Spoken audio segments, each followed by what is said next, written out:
Assalamualaikum warahmatullahi wabarakatuh. Waalaikumsalam warahmatullahi wabarakatuh. Bismillahirrahmanirrahim. Alhamdulillahi rabbil alamin. Wassalatu wassalamu ala ashrafil anbiya'i wal mursalin. Sayyidina wa maulana Muhammadin wa ala alihi wa ashabihil mujahidin at-tahirin, amma ba'du. Saudara-saudara kaum muslimin rahimakumullah. Pada pertemuan terdahulu kita sudah membicarakan orang-orang yang menjadi teman-teman setan dalam kehidupan di dunia ini. Maka pada pertemuan kali ini kita akan membicarakan tentang siapa yang menjadi musuh-musuh setan di dalam kehidupan. Dengan satu catatan, berbahagialah mereka yang menjadi musuh-musuh setan, tetapi celakalah mereka yang menjadi teman-teman setan. Bagaimanapun juga di dalam kehidupan ini, apabila orang telah memproklamirkan bendera permusuhan kepada kita, maka kita tentu seharusnya bersikap waspada dan mawas diri. Demikian juga iblis dan seluruh bala tentaranya yang terdiri daripada setan-setan. Mereka telah mengibarkan bendera permusuhan kepada Nabi Adam dan anak cucunya, kepada kita umat Rasulullah sallallahu alaihi wasallam. Akan sengsara dan celaka jika kepada iblis dan setan yang telah nyata-nyata mengibarkan bendera permusuhan itu kita mengadakan toleransi, mengadakan kerjasama, dan menjadi budak yang memperturutkan kemauan daripada iblis dan setan. Siapa yang menjadi musuh-musuh setan dalam kehidupan ini? Inilah pertanyaan berikutnya yang diajukan oleh baginda Rasul kepada iblis. Hai iblis, kalau teman-temanmu adalah seperti yang telah engkau jelaskan tadi, sekarang cobalah beritahu saya, siapa di antara umatku yang menjadi musuhmu dalam kehidupan ini? Atas pertanyaan ini, iblis laknatullah menjawab, ya Rasul, musuh-musuhku di antara umatmu, pertama, anta ya Muhammad. Musuhku yang pertama adalah engkau, wahai Muhammad. Kenapa iblis mencatat Nabi Muhammad sebagai tokoh nomor satu dalam deretan musuh-musuhnya? Mudah difahami. Pertama, keberadaan Rasul merupakan rahmah lil alamin, rahmah bagi lingkungan. Yang kedua, beliau berfungsi menyelamatkan manusia dari tempat yang gelap gulita, dari tempat kesesatan menuju tempat yang terang benderang, penuh berisi petunjuk dan hidayah dari Allah Subhanahu wa taala. Maka menurut iblis, inilah manusia perintang pertama atas segala daya dan usahanya menggelincirkan manusia ke jalan yang dimurkai oleh Allah Subhanahu wa taala. Kalau kita baca sejarah, risalah yang dibawa oleh Nabi Muhammad ini memang merupakan risalah yang membawa rahmah bagi alam sekitarnya. Ada sedikit perbedaan dengan risalah-risalah sebelum beliau. Sepertinya risalah yang dibawa oleh para rasul terdahulu itu mempunyai efek yang langsung pada kehidupan di dunia ini. Nabi Nuh misalnya menyampaikan agama. Hai umatku, ini agama. Umat menentang, turun banjir yang menenggelamkan orang-orang kafir. Azab diturunkan pada waktu itu juga, pada saat nabinya masih hidup. Jadi azabnya itu jenis cash, kontan. Nabi Soleh, hai umatku, ini agama. Mereka menolak, turun gempa bumi yang amat hebat menggulung orang-orang kufur. Nabi Musa, hai umatku, ini agama. Mereka menolak, sebagian ditenggelamkan di Lautan Merah, sementara sebagian lain dikutuk menjadi monyet-monyet yang hina seperti diceritakan dalam Al-Qur'anul Karim. Lain dengan Rasulullah sallallahu alaihi wasallam. Bagaimanapun kurang ajarnya umat yang dihadapi oleh beliau, bagaimanapun menentangnya jamaah yang dihadapi oleh beliau, azab tidak turun sepanjang beliau masih hidup.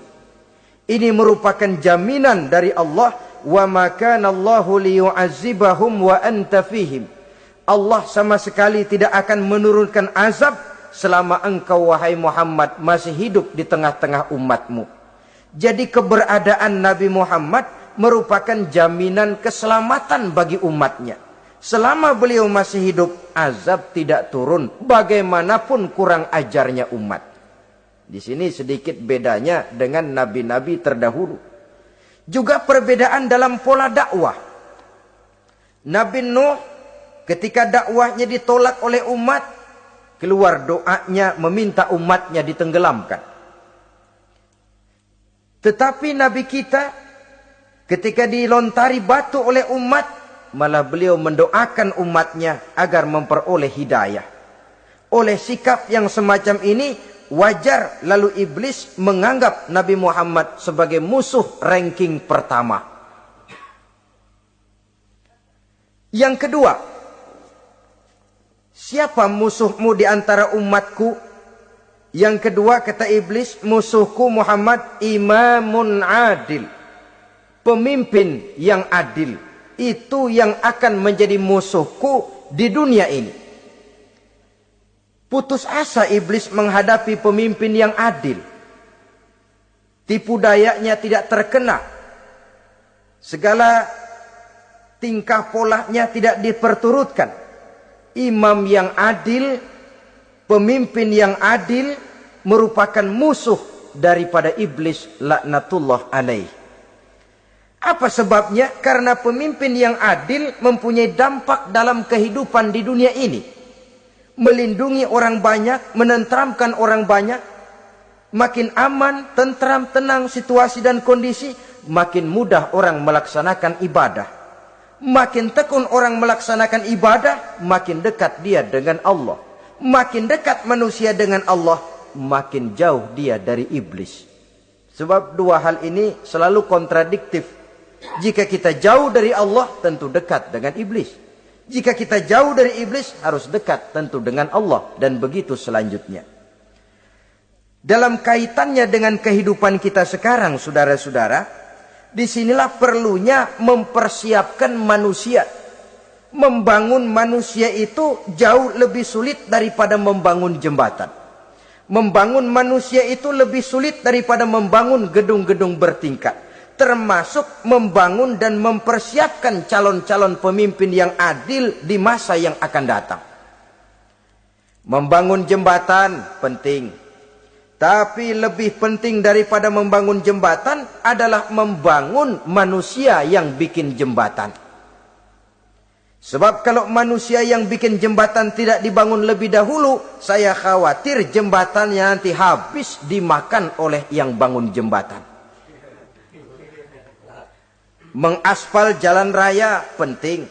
Lebih penting dari mengaspal jalan raya, membangun manusia yang mengaspal jalan itu. Sebab kalau manusia yang mengaspal jalan bermental rusak dan bejat, saya khawatir jalan belum selesai, aspalnya habis dimakan oleh yang ngaspal. Inilah pentingnya membangun manusia pembangunan. Semua tugas-tugas besar, semua pekerjaan-pekerjaan yang baik harus berangkat dari niat yang baik, berangkat dari hati yang bersih. Siapapun adanya kita, apapun profesi kita. Yang jadi kiai, marilah berangkat dari niat yang bersih. Yang jadi mubalik, marilah berangkat dari niat yang bersih. Niatnya itu mau menghidupkan Islam atau mau cari hidup jual Islam. Kalau mau menghidupkan Islam, mari sama-sama kita berjuang. Tapi kalau mau cari hidup untuk dengan menjual Islam, minggir saja daripada nanti bikin malu. Yang mengurus masjid, mari berangkat dari niat yang bersih.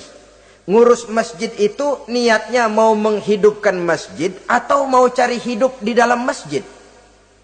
Kalau mau menghidupkan masjid, mari. Tapi kalau mau mencari hidup di dalam masjid, tolong minggir saja daripada nanti bikin aib. Yang jadi orang alim, mari berangkat dari niat yang bersih. Jangan memperjualbelikan fatwa, yang halal dikatakan haram, yang haram jadi samar-samar, nanti membingungkan umat. Berangkat dari niat yang bersih, membangun manusia, pembangunan. Ini barangkali istilah yang lebih kena. Saudara-saudara kaum muslimin rahimakumullah. Setiap kita pada hakikatnya punya bakat. Secara fitrah yang kita bawa, bakat apapun kita ini punya.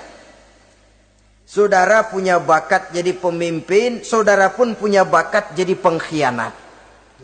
Saudara punya bakat jadi orang soleh, saudara juga punya bakat jadi orang salah. Saudara punya bakat jadi orang besar, saudara pun punya bakat jadi orang hina. Seluruh bakat ada di dalam diri kita. Tinggal nanti pertumbuhannya mana yang lebih subur. Saudara punya sifat berani, saudara pun punya sifat takut. Seberani-beraninya orang mesti ada sifat takutnya. Nanti mana yang tumbuh lebih subur? Kalau takutnya tumbuh lebih subur, dia akan jadi orang penakut. Kalau beraninya yang tumbuh lebih subur, dipupuk oleh lingkungan, pendidikan dan sebagainya, dia akan tumbuh jadi orang pemberani. Oleh karena itu, agama merupakan lingkungan yang subur untuk menumbuhkan benih-benih yang baik yang kita bawa bersamaan dengan lahirnya kita ke alam dunia ini.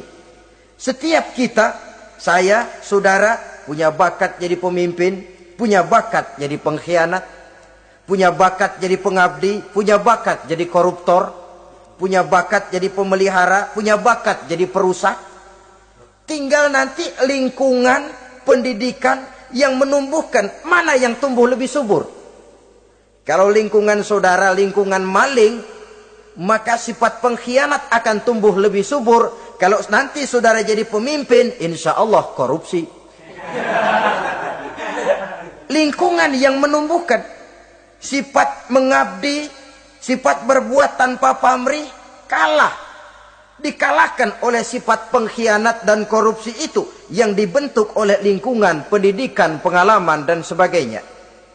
Oleh karena itu, secara dini agama menanamkan, menyuburkan fitrah-fitrah yang baik yang kita bawa bersamaan dengan hadirnya kita dalam kehidupan ini.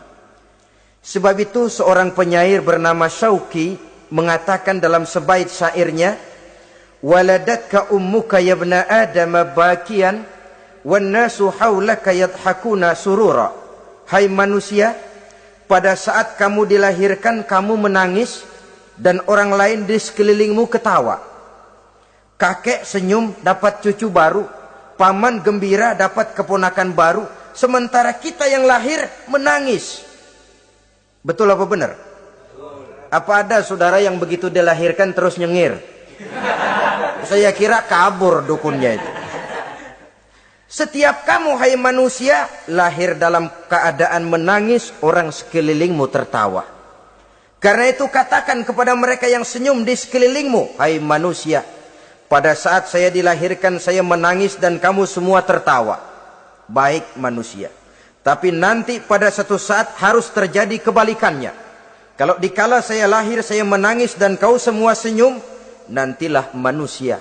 Kalau satu saat saya meninggalkan alam dunia ini, saya akan berangkat dengan senyum. Dan kalian semua akan berurai air mata. Kalau perlu dari Sabang sampai Merauke kibar bendera setengah tiang. Kalau perlu. Jangan terbalik, kita mati melotot orang malah gembira. Karena hidup selalu membawa sifat-sifat yang merusak. Inilah orang kedua yang menjadi musuhnya iblis dan beruntung menjadi musuh iblis. Siapa? Imamun adil, pemimpin yang adil. Saudara-saudara kaum muslimin rahimakumullah. Yang ketiga musuh iblis, ghaniyun mutawadhi, orang kaya yang rendah hati, orang kaya yang tidak sombong. Kaya apa saja, Baik kaya oleh karena ilmu, orang yang kaya karena ilmu disebut orang alim. Baik kaya karena materi, orang kaya karena materi dinamakan hartawan. Baik kaya karena kedudukan, orang yang kaya karena kedudukan dinamakan pejabat. Orang kaya yang rendah hati itu musuh iblis. Beruntung dia menjadi musuh iblis. Iblis tidak senang ada orang kaya tidak sombong. Tapi iblis paling senang kalau ada orang kaya sombong. Lebih senang lagi iblis kalau ada orang miskin sombong. Masya Allah. Orang kaya sombong, walaupun iblis senang, orang masih bilang pantas saja dia sombong, kaya apaan aja punya. Udah miskin sombong, kira-kira yang disombongin apaan? Dalam segala bentuknya sombong ini Allah tidak senang, tapi iblis senang. Kenapa? Karena sponsor sombong iblis. Kan yang pertama kali sombong iblis toh. Ketika disuruh sujud kepada Nabi Adam, dia nggak mau. Ini kesombongan pertama yang terjadi dalam sejarah. Ketika ditanya, kenapa kau tidak mau sujud iblis? Ah, saya kan dibikin dari api, Adam dari tanah. I am the best. Saya lebih hebat daripada iblis, daripada Adam. Adam baru kemarin dibikin, saya sudah lama. Kata Allah, kamu sombong iblis, ini surga bukan tempat orang sombong. Keluar! Terusir dia dari surga. Jadi, kesombongan pertama adalah kesombongan yang dilakukan oleh iblis. Dan dia tanamkan itu kepada kita supaya jadi orang sombong. Karena itu sombong ilmu Allah nggak senang, tapi iblis senang. Mentang-mentang ada ilmunya. Nih, satu-satunya ustadz di sini ya. Semua mesti ngaji sama gue. Kalau nggak ngaji sama gue, Islamnya kurang tapi bener. Sombong karena ilmu. Sombong karena pangkat. Mentang-mentang pakai bintang di pundak, jalan pundak duluan. Yang wajar saja hidup ini. Sombong harta pun begitu. Kaum muslimin rahimakumullah. Orang kaya yang rendah hati dimusuhi oleh iblis, tapi dicintai Allah, dicintai Rasul, dicintai malaikat. Caranya bagaimana? Kembali kepada satu kesadaran. Bahwa pada saat terlahir ke alam dunia ini, tidak ada yang pernah kita bawa. Kalau sekarang kita punya rumah, punya kebun, punya kendaraan, punya pabrik, punya segala macam benda, apa itu? Titipan. Pada suatu saat akan diambil kembali oleh yang menitipnya.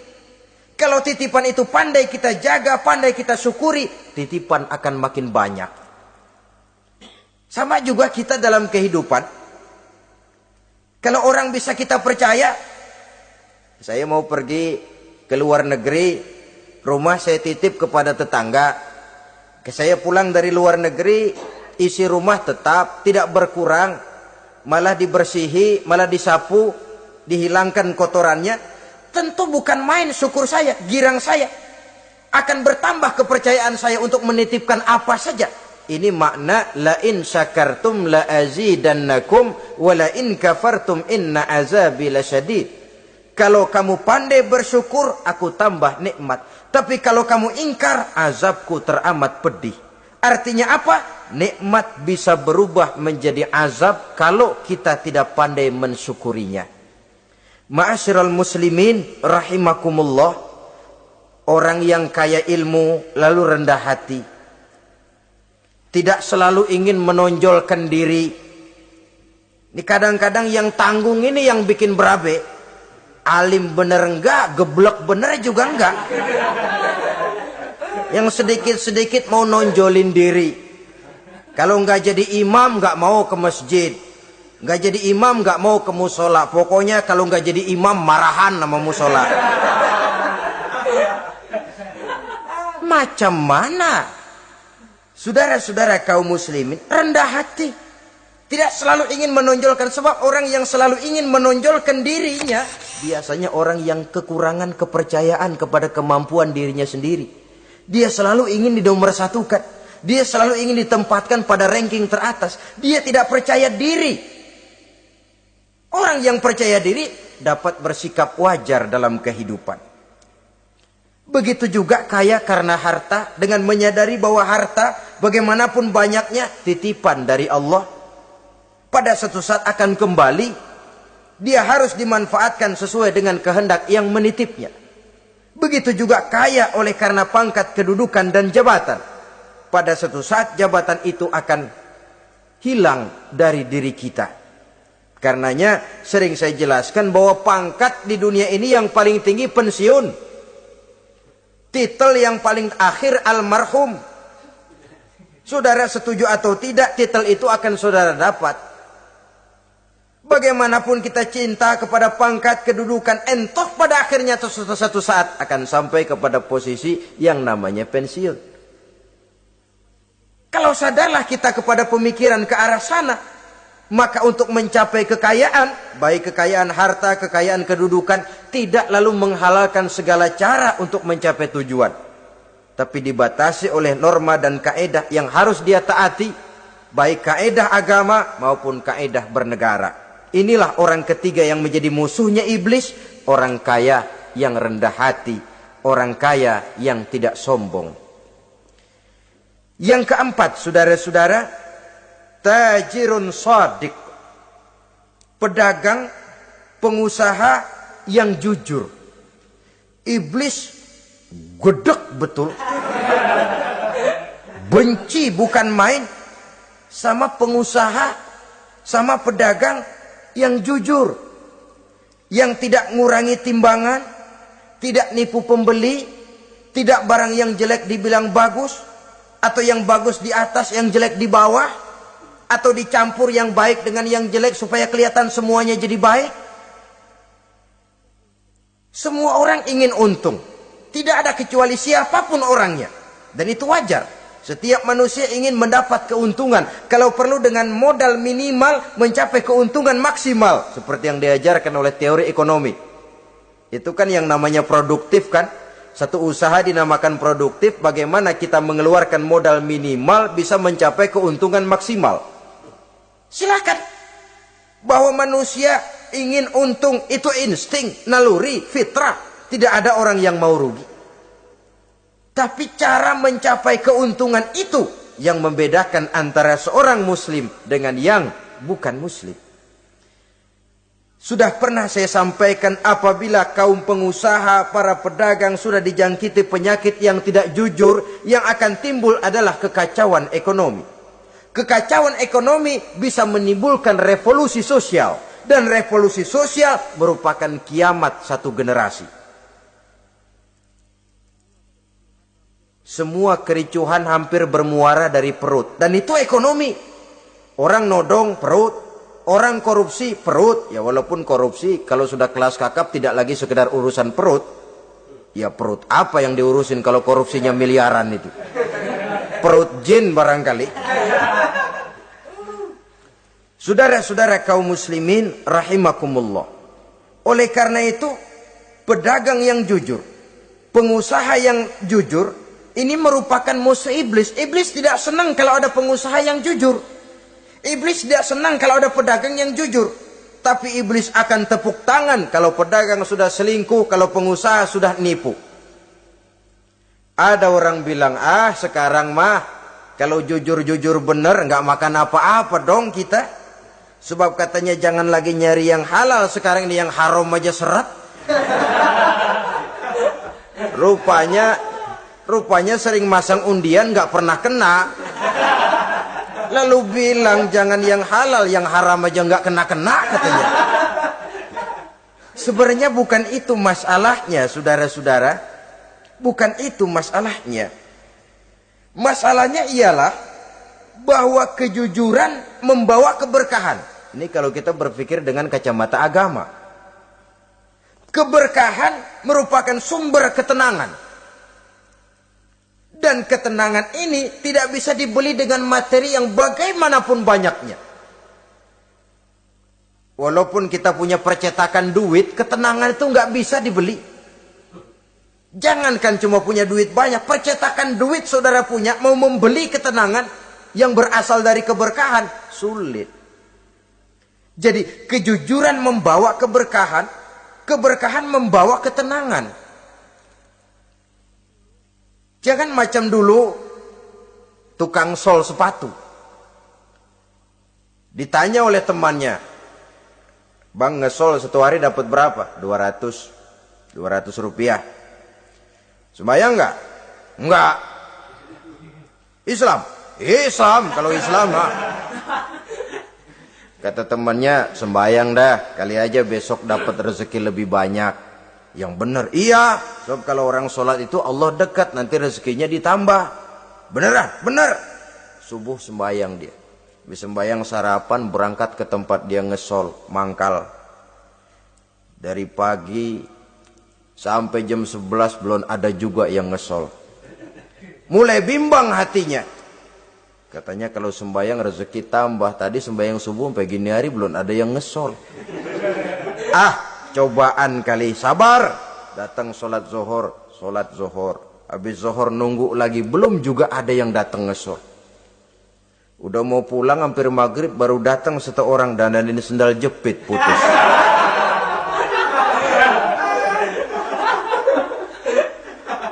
Sudah bayar 25 rupiah, pulang dia si tukang sol ini, ketemu sama temennya yang nyuruh sholat tadi.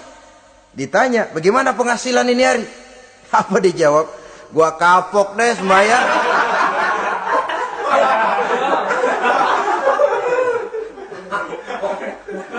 Kemarin nggak sembayang dapat 200, sekarang begitu sembayang jigo.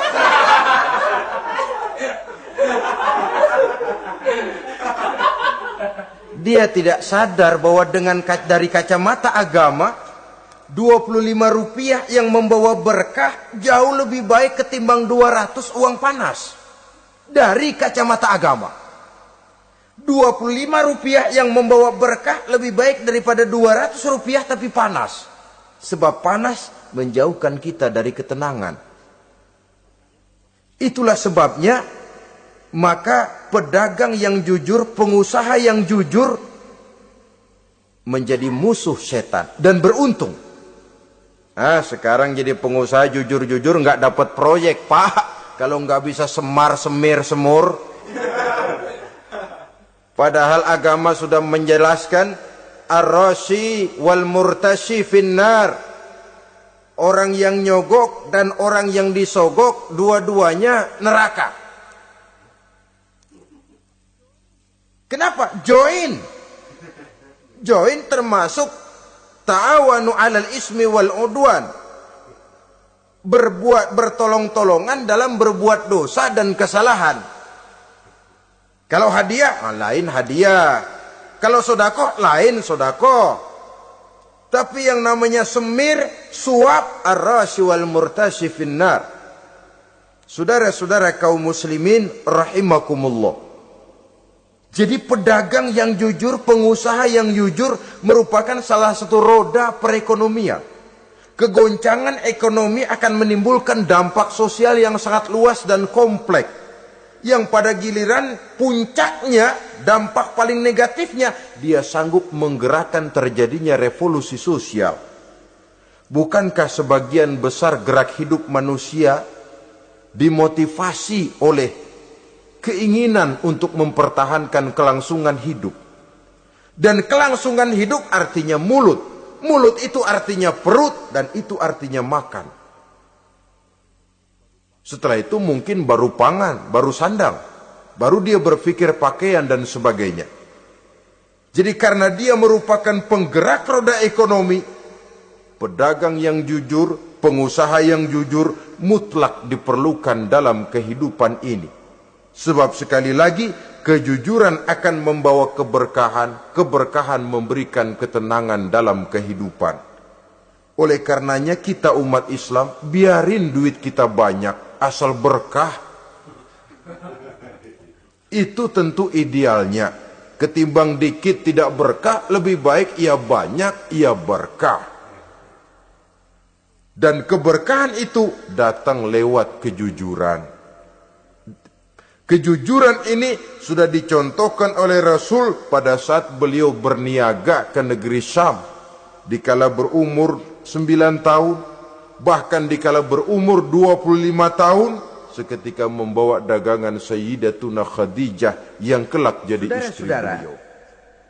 Kita maklum bahwa solat merupakan sarana yang paling efektif untuk mendekatkan manusia kepada Allah. Makin dekat manusia dengan Allah, makin tidak senang iblis dan setan. Karena itu segala macam cara mereka berusaha mengaduk-ngaduk solat kita. Dan sesungguhnya, jikalau kita mengerjakan solat, itu kan targetnya cuma 2. Pertama, agar solat kita itu sah. Yang kedua, agar solat kita itu qabul, yakni diterima oleh Allah. Kalau soal sah dan tidak, ukurannya gampang. Saya kalau ditanya orang, Pak, solat saya sah atau tidak? Saya bisa jawab. Saudara, solatnya syarat rukunnya cukup apa tidak? Cukup, sah. Itu kalau perkara sah. Tapi kalau sudah perkara qabul, Pak, solat saya diterima atau tidak oleh Allah? Ini saya tidak bisa jawab. Kenapa? Soal qabul mencakup masalah batin. Cuma ukuran logikanya, kalau syarat rukun cukup, insya Allah qabul. Saudara-saudara kaum muslimin rahimakumullah. Oleh karenanya, pada saat kita sholat, iblis, setan datang dari segala macam penjuru supaya kita kehilangan rasa khusyuk.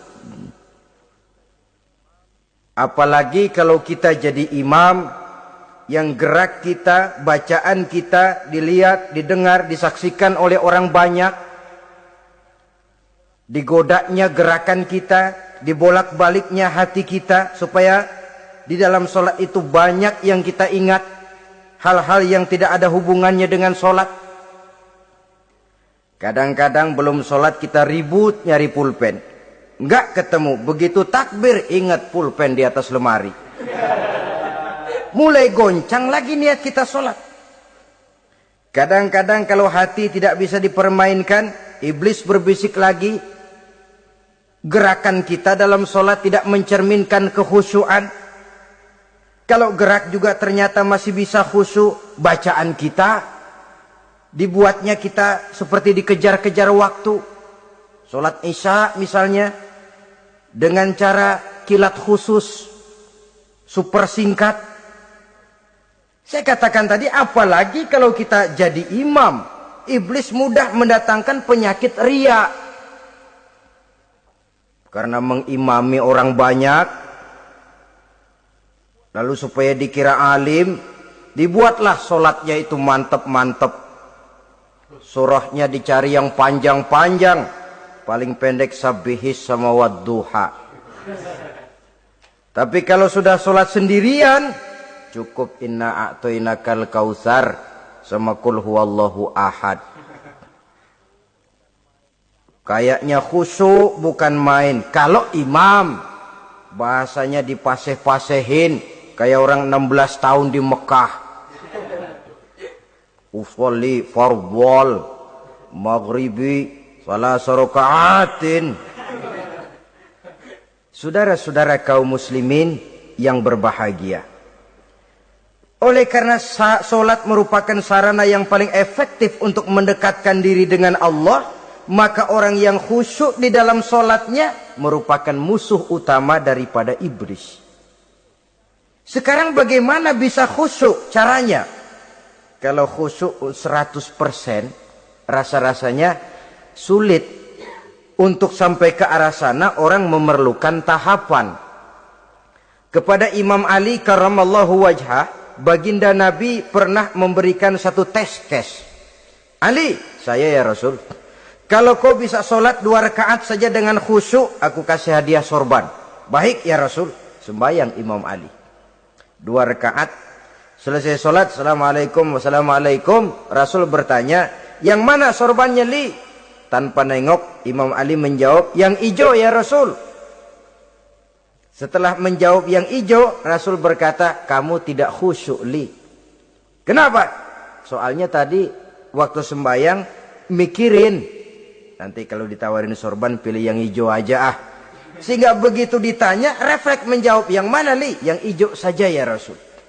Oleh karena itu menurut Al-Imam Nawawi pada tingkatan yang paling sederhana sudah sampai ke tingkat khusyuk asal pada waktu takbiratul ihram ingat kepada Allah. Tapi jangan lupa itu tangga pertama. Jangan ada fatwa begini lalu aman. Yang penting kan takbirnya ingat Tuhan, belasononya mau kemana kek. Bukan itu. Itu pada tingkatan pertama sudah sah dipandang khusyuk solatnya orang awam asal pada waktu takbiratul ihram dia ingat kepada Allah. Tetapi harus terus berusaha agar sepanjang solat dia ingat kepada Allah. Caranya bagaimana? Pertama, menanamkan diri bahwa pada saat kita sedang mengerjakan solat yang lain tidak ada kecuali Allah. Yang kedua, berusaha memahami apa yang kita baca. Sehingga pada saat kita sujud, subhana rabbiyal a'la wa bihamdi, terbayang kemahasucian Allah, kemahatinggian Allah. Sehingga hati tidak mengembara, mulut berucap, hati mengikuti apa yang diucapkan. Yang kadang-kadang membuat hati kita jalan-jalan, badan di masjid, badan takbir, badan ruku, tapi hati di pasar, hati di kantor, hati di pabrik. Karena yang kita ucapkan tidak berakar di hati. Yang kita baca kita nggak tahu artinya. Sangat boleh jadi hati lalu mengembara kemana-mana. Jadi untuk menopang kekhusyuan ini, cara yang paling efektif, pertama, tidak ada yang lain pada waktu kita sholat kecuali Allah. Yang kedua, berusaha memahami apa yang kita baca. Dikala kita sujud dikala kita duduk di antara dua sujud, Rabbighfirli, ya Allah ampuni dosa saya, warhamni, kasihani saya, dan selanjutnya. Mulut membaca, hati mengikuti. Dengan mengikuti, hati tidak terlalu mengembara, ada tempat dia kembali. Saudara-saudara kaum muslimin rahimakumullah. Itu yang kelima. Yang keenam, yang menjadi musuh iblis, mukminun nasih. Orang mukmin yang suka memberikan nasihat. Orang mukmin yang suka memberikan petunjuk. Termasuk juru-juru dakwah, para mubaligh itu merupakan musuh utama iblis. Kenapa? Tiap hari iblis kampanye. Tiap hari iblis mengajak dengan segala macam cara yang kalau perlu dia berikan kamuflase. Dia berikan fata morgana. Kalau perlu yang haram dia bungkus dengan merek halal. Kalau perlu kejahatan dia bungkus dengan baju kebajikan. Istilahnya racun diberi merek madu. Dan itu wajar. Cuma kita tentu harus punya filter, daya saring positif agar tidak salah pilih. Karena iblis ini pintar betul. Kalau kita khusyuk dalam sholat, dia tanamkan kepada kita misalnya seperti tadi itu. Sholatmu memang hebat, khusyuk. Di kampung ini tidak ada orang yang sholatnya seperti kamu. Tertanam itu dalam hati kita, timbul ujub. Akhirnya, iya, gue lihat-lihat di kampus ini kagak ada yang sembayangnya kayak gua.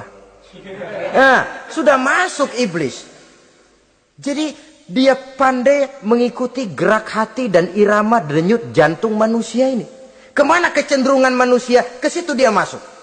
Pendeknya iblis itu ibarat tukang joget, dia ngerti bener irama kendang. Saudara-saudara kaum muslimin rahimakumullah. Termasuk juru-juru dakwah, para mubaligh, orang yang suka memberikan nasihat ini. Mereka memberikan filter kepada umat, kepada jamaah, jangan sampai salah pilih. Dan iblis menyesatkan kita supaya kita salah pilih. Satu contoh ringan. Kalau di depan saudara ada dua buah gelas, yang segelas isinya jamu, yang segelas sirup. Kira-kira saudara minum yang mana? Jamu. Jamu apa sirup? Jamu. Sirup apa jamu? Orang yang pikirannya panjang, dia pasti minum jamu. Pahit memang, getir memang, tapi besok badan sehat, tenaga kuat, gairah kerja ada, kreativitas timbul, semangat menghadapi kehidupan tumbuh. Orang mukmin, orang yang berpandangan jauh ke depan. Pandangannya panjang. Panjang kemana? Tidak cuma ke dunia, sampai juga dia memandang ke alam barzah, ke akhirat. Solat itu jamu, pahit. Ngaji, hadir di majelis taklim, itu jamu, pahit. Sedekah, jamu, pahit. Mengeluarkan uang untuk kepentingan orang lain. Enak aja minta sumbangan, datang-datang yang nyari peres keringat banding tulang gue, lu datang-datang mau minta. Yang enak ngumpulin harta, lalu bakhil bin pelit alias medit. Itu jamu. Saudara hadirin yang saya muliakan, sedekah jamu, pahit. Puasa jamu, pahit. Jihad jamu, pahit. Tapi nanti begitu kita meninggalkan dunia, masuk ke alam barzah, apalagi pindah ke akhirat, baru terasa, aduh, nikmatnya dulu kemarin itu minum jamu, sekarang badan sehat, tenaga kuat, kerja semangat. Nikmatnya dulu saya waktu di dunia sholat, rajin ngaji, suka sodako, suka menolong orang. Sekarang terasa manfaatnya. Begitu saya berada di alam barzah, apalagi sudah dibangkitkan di padang mahsyar di akhirat nanti, terasa seluruh kebajikan yang saya kerjakan. Nah, orang yang berpikir jangka pendek, cuma ngelihat yang ada di depan hidungnya saja. Ngapain minum jamu getir? Sirup nih. Manis. Dia minum. Dia ambil sirup, minum. Manis memang pada waktu minum. Tapi besok bibir jontor. Meninggalkan perintah Allah, sirup itu. Manis. Tidak sholat, manis. Tidak bayar zakat, sirup, manis. Tidak mau puasa, sirup, manis. Manis sekarang. Tapi nanti besok begitu masuk ke alam barzah, begitu dibangkitkan di padang mahsyar di akhirat nanti, merintih kita menahan penyesalan yang sudah tidak ada artinya lagi. Sampai-sampai penduduk mahsyar itu ada yang berkata, diceritakan dalam Quran, ya laitani kuntu turaba. Wahai celaka, kenapa kita nggak jadi tanah saja? Menyesali kejadiannya. Andai kata mereka bisa kembali ke hidup di dunia lagi, mereka akan minta kejadian yang kedua untuk berbuat baik. Tapi tentu sudah penyesalan yang tidak ada gunanya lagi. Maka saudara-saudara, emang cuman jalan duluan kecebur di sumur yang nyesel duluan. Ada orang jalan, yang paling depan kecebur di sumur, itu tuh, gue nyesel duluan katanya. Nyesel duluan. Yang lain mesti nyeselnya belakangan. Saudara hadirin yang saya muliakan. Nah, orang yang suka memberikan nasihat kepada orang lain dimusuhi iblis. Kenapa? Tentu nasihat yang membawa kebaikan. Iblis nggak senang betul itu. Kita nasihatin teman, udah berhenti dah, jangan pada mabok lagi. Iblis gergetan bener. Ini orang dilarang lagi. Kita nasihati teman, udah jangan masang-masang lagi dah, nggak bakalan kena, dikebohongin. Nggak ada orang jadi kaya masang judi, bangkrut malah loh. Ini kan termasuk tipu daya iblis, judi dinamain sumbangan. Itu sama saja itu, madu, racun mereknya madu. Judi dinamain sumbangan. Kalau Kang Beca pada nyumbang. Kayak orang kaya lagunya.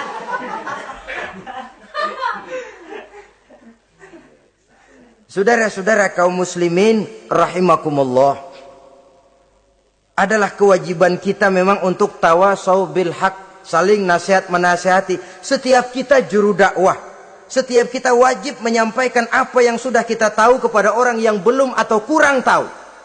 Saudara yang bisa bismillah wajib mendakwahkan bismillah itu kepada orang yang belum tahu bismillah. Saudara bisa Fatihah harus menyampaikan itu kepada orang yang belum bisa Fatihah.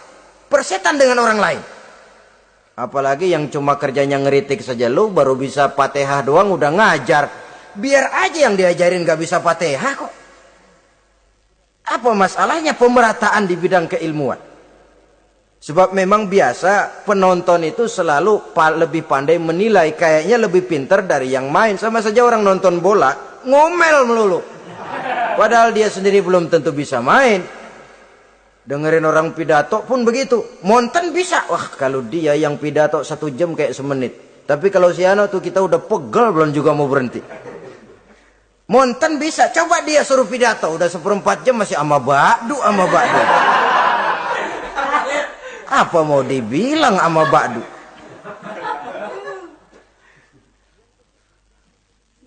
Yang ketujuh, yang menjadi musuhnya iblis, taibun sabitun ala taubatihi, orang yang bertaubat dan tetap di atas taubatnya. Secara jujur, tidak ada manusia yang tidak punya salah. Dan orang yang baik memang bukan orang yang tidak punya salah. Karena tidak ada orang yang tidak punya salah. Orang yang baik adalah orang yang apabila melakukan kesalahan dia segera sadar, dijadikannya itu sebagai pelajaran untuk tidak diulanginya lagi pada masa yang akan datang. Biasanya kita menghakimi orang pintar, kita nggak merasa bahwa kita juga punya kesalahan. Kalau kita ngelihat maling ayam kita teriak, padahal kita nyolong kambing. Lebih besar dari si maling ayam, merasa diri lebih benar dari yang lain, padahal kita lebih kotor dan lebih jelek. Hilang sifat introspeksinya. Yang kita musuhi, yang kita caci maki, tahu-tahu kita sendiri yang melakukannya. Saudara-saudara kaum muslimin, orang yang bertaubat dan tetap dalam taubatnya stabil, itu musuh iblis. Apa ada orang yang taubatnya nggak tetap? Ada. Yang istilah kita taubat sambal namanya. Kalau dia makan sambal kepedesan, taubat makan sambal. Besok mau makan kagak ada sambal, ngomel. Mana sambal? Kemarin udah taubat, sekarang mana sambal? Ini taubat yang namanya taubat sambal. Istighfar, habis istighfar nyolong lagi, istighfar lagi, besok nyolong lagi, istighfar lagi. Itu taubat yang tidak tetap namanya. Allah Maha Pengasih dan Penyayang dengan segala kebesarannya. Ia akan memaafkan segala perbuatan yang bersifat salah dari hamba-hambanya.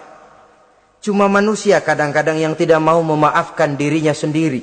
Amat dungu manusia macam ini, membiarkan dirinya hanyut berlarut dalam lembah dosa, sementara dia diberikan umur tidak digunakannya untuk bertaubat. Innallaha yaqbalu taubatal abdi ma lam yugharghir. Allah senantiasa akan menerima taubat seorang hamba sepanjang nafasnya belum sampai di tenggorokan. Kalau nafas sudah sampai di tenggorokan baru berniat taubat, kasib terlambat. Kayak Fir'aun. Fir'aun itu begitu ditenggelamkan di lautan merah, udah cengap-cengap mau mampus, baru ngomong dalam sekaratnya, amantu bi Rabbi Musa wa Harun. Kalau begini mah saya juga percaya sama Tuhannya Musa.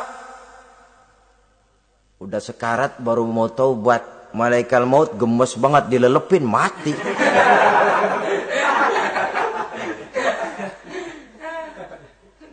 Nah, kepada adik-adik remaja, biasanya kalau sudah bicara taubat, pikiran kita, taubat mah urusan 70 tahun ke atas.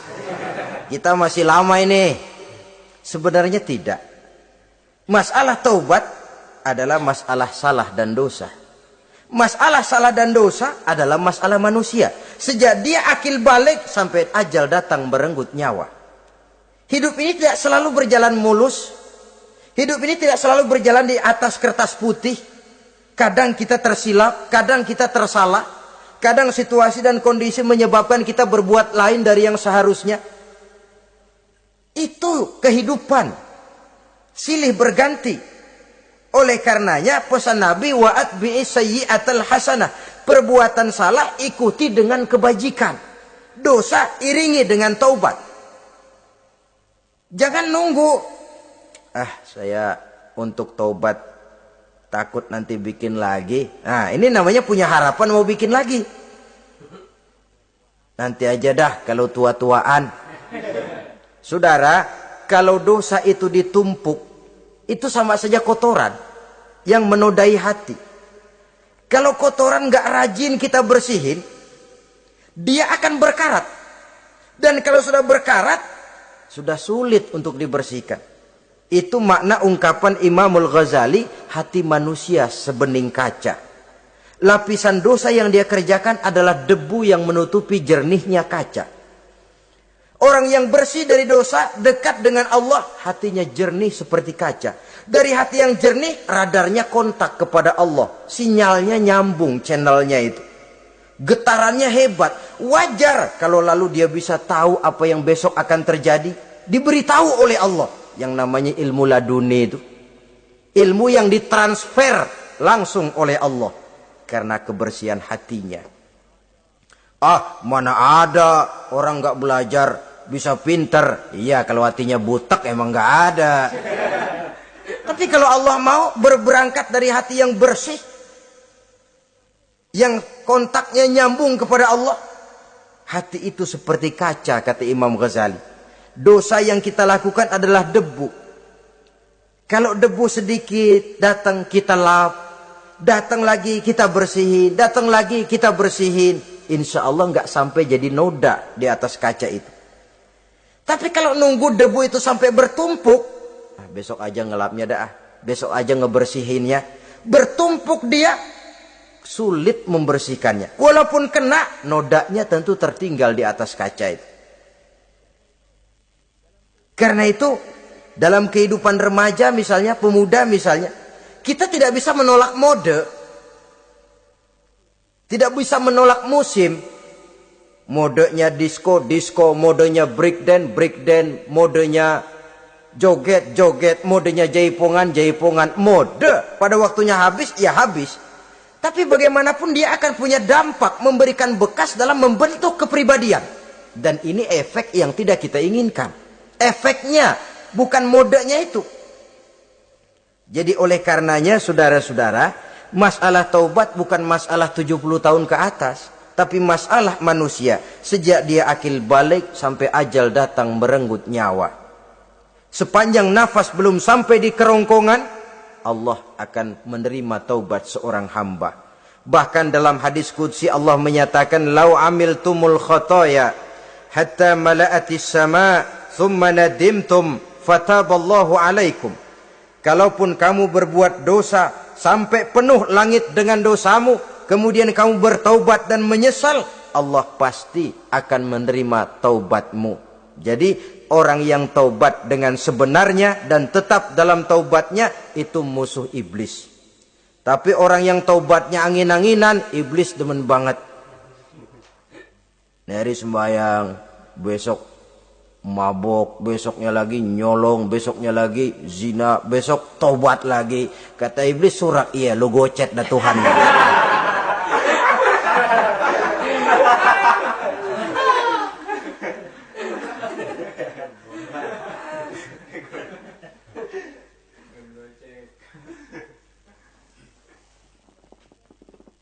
Selanjutnya, yang ke-8, musuh iblis, musuh setan, mu'minun yudawi mu'alat taharah.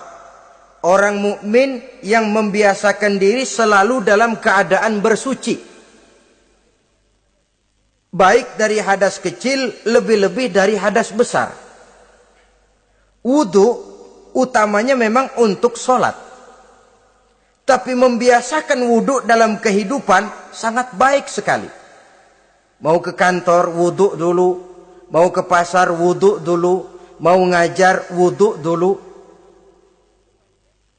Apa sebabnya? Karena dalam keadaan suci, orang ada sikap memelihara kesuciannya. Kalau kita naik PPD pagi-pagi gelantungan, kalau punya wudhu, hati-hati kesenggol perempuan juga sayang sama wudhu. Tapi kalau nggak punya wudhu, jangan kesenggol, kita nyeruduk. Ada semacam sikap apik di dalam kehidupan ini. Karena itu biasakan wudhu. Untuk menjaga kebersihan diri, kebersihan zahir, kebersihan batin. Belum lagi kemanfaatan di akhirat. Sebab kata Nabi, inna ummati ya'tuna yaumal qiyamah ghurran muhajjalin min asharil wudhu. Umatku di akhirat nanti akan datang menghadap Allah dengan muka berseri-seri, bersinar-sinar dari sebab sering wudhu. Sehingga tidak usah mengaku pun Rasul akan memanggil karena muka yang sering tersentuh air wudhu ini. Mu'minun yudawimu alat toharoh. Orang mukmin yang selalu membiasakan diri berada dalam keadaan suci, berwudhu. Kita lihat ajaran wudhu ya. Dari sejak bacaan-bacaannya saja itu sudah membawa manfaat. Lalu dari segi bahwa kita manusia sering tersilap melakukan dosa-dosa kecil. Dosa-dosa kecil itu oleh air wudhu dia rontok. Tangan kita suka colak-colek pada saat membasuh dua tangan. Allahumma inni as'alukal yumna wal barakah wa a'udzubika minasyu'mi wal halakah. Dosa yang ada di tangan itu rontok. Mata kita suka pelotot-pelotot, nggak karu-karuan pada saat membasuh muka. Nawaitu raf'al hadasil asghar. Dosa yang ada di mata rontok. Dari segi pembersihan batin. Belum lagi dari segi pembersihan zahir. Sehari semalam kalau 5 kali saja kita terkena air wudhu, itu sudah menjaga kesehatan dan kebersihan. Saudara-saudara kaum muslimin rahimakumullah. Yang kesembilan, orang yang menjadi musuh iblis yaitu mutawarra'un anil haram.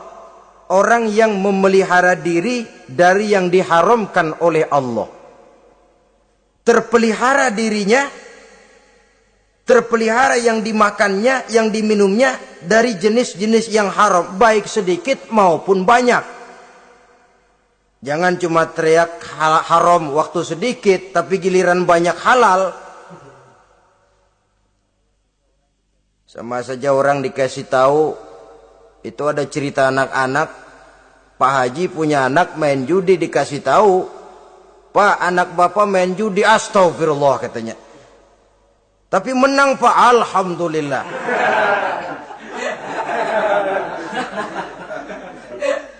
Ini kan sama saja.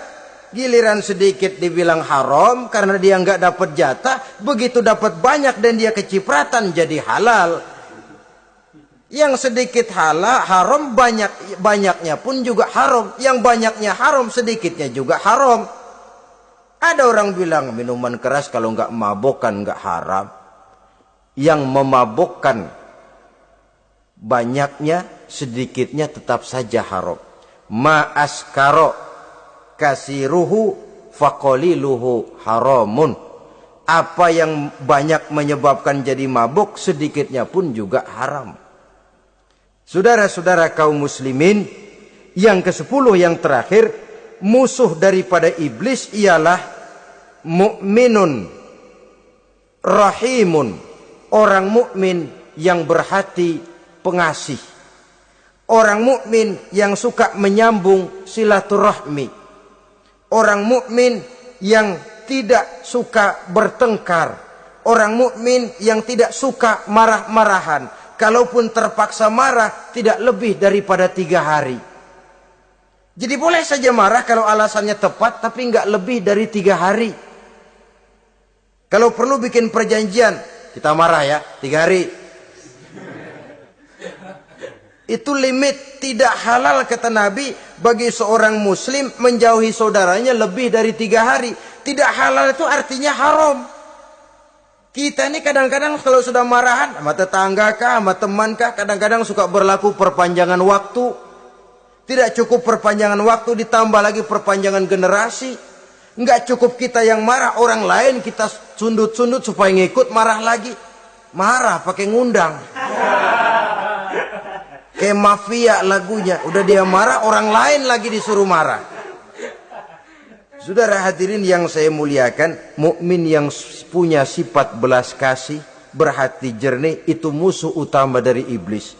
Tapi mukmin yang suka marah-marahan, tukang hasut dan tukang bakar, itu teman-teman iblis. Oleh karena itu, mudah-mudahan kita semua menjadi musuh iblis. Dan jangan menjadi musuh iblis. Jangan menjadi teman iblis. Sebab iblis sudah kadang memproklamirkan permusuhan. Sekali dia musuh kita, selamanya dia akan tetap menjadi musuh kita. Berusahalah untuk menjadi musuh iblis. Dan jangan sekali-kali toleransi. Jangan berusaha menjadi teman iblis. Inilah yang kita bicarakan pada pertemuan ini. Mudah-mudahan ada manfaatnya. Terima kasih atas segala perhatian. Mohon maaf atas segala kekurangan. Wassalamualaikum warahmatullahi wabarakatuh. Waalaikumsalam warahmatullahi wabarakatuh.